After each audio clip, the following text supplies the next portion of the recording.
వేదిక మీద నుంచి ప్రజల్ని తప్పుదోవ పట్టించి ఇవాళ పక్కాగా లెక్కగట్టిన కులగణను తప్పంటే రేపు బలహీన వర్గాలకే తీరని నష్టం జరుగుతుంది. సమగ్ర కుటుంబ సర్వే నన్ను చిత్తు కాగితాన్ని తీసుకొచ్చి వాళ్ళు లెక్కలు చూపిస్తారు. సమగ్ర కుటుంబ సర్వే 12 గంటలలో చంద్రశేఖరరావు చేసి ఇదే సొక్కమైన లెక్క అని ఆయన చెప్తుండు. ఆ సొక్కమైన లెక్కలు ఆయన చెప్పింది ఎంత అంటే బీసీల లెక్క 51%.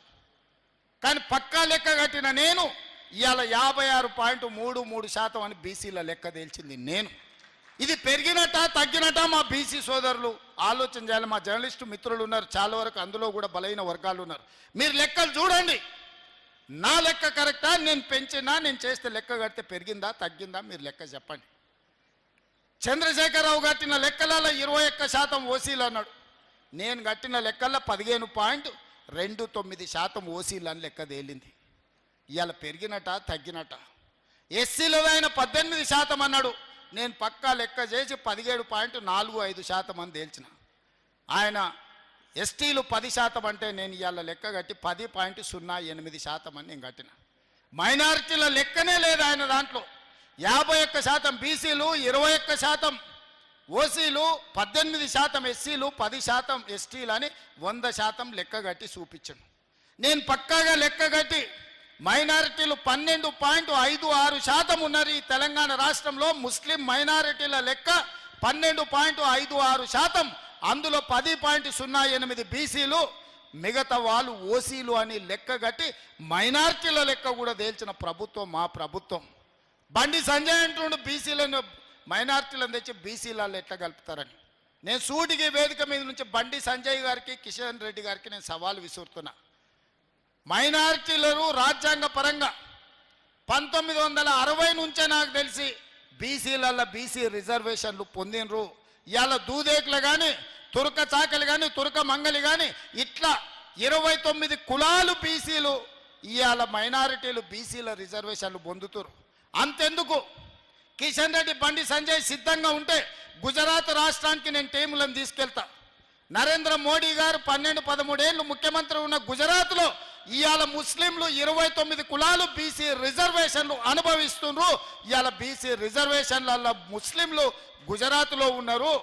ఇవాళ ముస్లిం బీసీలు మధ్యప్రదేశ్ బీజేపీ ప్రభుత్వంలో ఉన్నారు. మహారాష్ట్ర బీజేపీ ప్రభుత్వంలో ఇవాళ ముస్లిం బీసీ రిజర్వేషన్లు అనుభవిస్తున్నారు. బీహార్లో మీ పొత్తుల ప్రభుత్వంలో ముస్లిం బీసీలు రిజర్వేషన్లు ఇవాళ పొందుతున్నారు. ఇవన్నీ నిజం కాదా? నిజ నిర్ధారణ కమిటీని రాష్ట్రాలకు పంపిద్దాం. ఇవాళ ఉత్తగానే భావోద్వేగాలు రెచ్చగొట్టాలి, ఎన్నికల్లో లబ్ధి పొందాలని కిషన్ రెడ్డి బండి సంజయ్ కేంద్ర మంత్రులుగా ఉండి అబద్ధాలు చెప్పుకుంటా వీధి నాటకాలు వేస్తున్నారు. ఈ దేశంలో రాజ్యాంగం పరంగా వాళ్ళకు కూడా వచ్చిన రిజర్వేషన్లు బీసీ ఈ గ్రూప్లో ఉన్నారు. ఇవాళ బీసీ రిజర్వేషన్లు 5 కేటగిరీల కింద ఉన్నారు. ఏ, బి, సి, డి, ఈ వచ్చేసి మెజారిటీ ఇవాళ ముస్లిం మైనారిటీల రిజర్వేషన్లు వచ్చినాయి. దూదేకులోళ్ళు బీసీ బి గ్రూప్లు ఉన్నారు. ఇది నేను ఇచ్చింది కాదు, డాక్టర్ బాబాసాహెబ్ అంబేద్కర్ ఇచ్చిన రిజర్వేషన్ల నుంచి దూదేకుల వాళ్ళు ఇవాళ బీసీ బి రిజర్వేషన్లు ఉన్నారు. ఇవన్నీ రేవంత్ రెడ్డి నిన్నమన్న తెచ్చినాయి కాదు. నేను ఎవరిని ఎందులో నేర్చలే. ఎవరు ఎందులో ఉండరో రాజ్యాంగం పరంగా ఎవరెవరికి అధికారం వచ్చిందో వాళ్ళు లెక్కలు కట్టి లెక్కలు మాత్రమే నేను చెప్పిన. నేను ఎవరిని ఓసీలు ఉన్నోళ్ళని బీసీలు వేయలే, బీసీలు ఉన్నోళ్ళని ఎస్సీలలో వేయలే, ఎస్సీలు ఉన్నోళ్ళని ఎస్టీలలో వేయాలి. వీళ్ళందరినీ తీసుకొచ్చి ఓసీలలో కలపలే.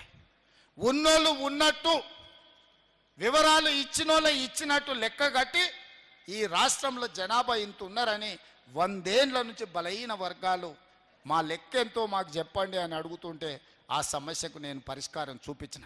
అందుకే ఇవాళ మా బలహీన వర్గాల సోదరులు నేను అడుగుతున్నా, మీరు గుండెల మీద చెయ్యి పెట్టుకొని ఆలోచన చేయండి. 100 ఏళ్ళ మీ సమస్యకు రేవంత్ రెడ్డి పరిష్కారం చూపించి 1 సంవత్సరంలోనే మీ కులగణన చేసి మీ ఆత్మగౌరవాన్ని నిలబెట్టుంటే మీరు నాకు ఓటేయండి. మీ ఆత్మగౌరవం నేను నిలబెట్టలేదు, మీకు నష్టం చేసిన అంటే మీరు ఎవరికి ఓటేసుకున్నా పర్వాలేదు అని చెప్పి నేను నిజామాబాద్ వేదిక నుంచి మిమ్మల్ని అడుగుతున్న మిత్రులారా. ఇవాళ మా మాదిగ ఉపకులాల సోదరులు మా డాక్టర్ లక్ష్మీకాంతరావు గారి నుంచి ఇక్కడ ఉన్నారు.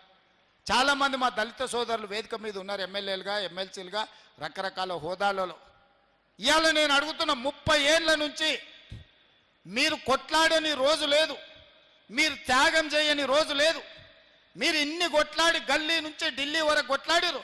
మోడీని మీ కృష్ణమాదిగ కౌగిలించుకున్నాడు, మోడీ కృష్ణమాదిగ ముద్దు పెట్టిండు, కానీ మీ లెక్క చెప్పినాడే వర్గీకరణ చేసిండా?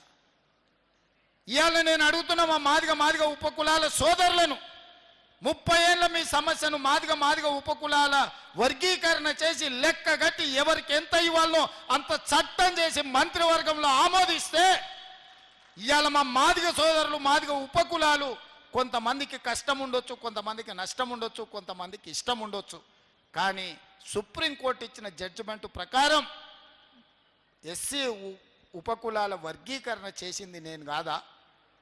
ఇవాళ నేను అడుగుతున్న మా ఎస్సీ సోదరులను, ఎస్సీ వర్గీకరణ చేసింది రేవంత్ రెడ్డి అయితే నరేందర్కు ఓటేయండి, నరేందర్ను గెలిపించండి. ఇవాళ నేను చెయ్యలేదు అంటే మోడీ మీకు చేసిండంటే మోడీకి ఓటేయండి. 12 ఏళ్ళు ప్రధానమంత్రిగా ఉన్న నరేంద్ర మోడీ కృష్ణమాదిగను కౌగిలించుకున్నాడు, కానీ మీ వర్గీకరణ సమస్యకు పరిష్కారం చూపించిండా అని నేను అడుగుతున్నా. మరి సమస్యకు పరిష్కారం చూపించిన నా వైపు నిలబడతారా, మీ సమస్యను జటిలం చేసిన బీజేపీ వైపు నిలబడతారా? మీరు ఆలోచన చేయండి అని మా మాదిగ సోదరులు, ఉపకులాల సోదరులను, మా దళిత సోదరులను నేను అడుగుతున్నా. మిత్రులారా, ఇవాళ ఆలోచన చేయండి. 10 నెలల్లో నేను చేసిన పనులను మీరు లెక్క కట్టండి. 12 ఏళ్ళు నరేంద్ర మోడీ పరిపాలనను, 10 ఏళ్ళు చంద్రశేఖరరావు పరిపాలనను మీరు అంచనా వేయండి. ఇవాళ ఈ సమస్యలు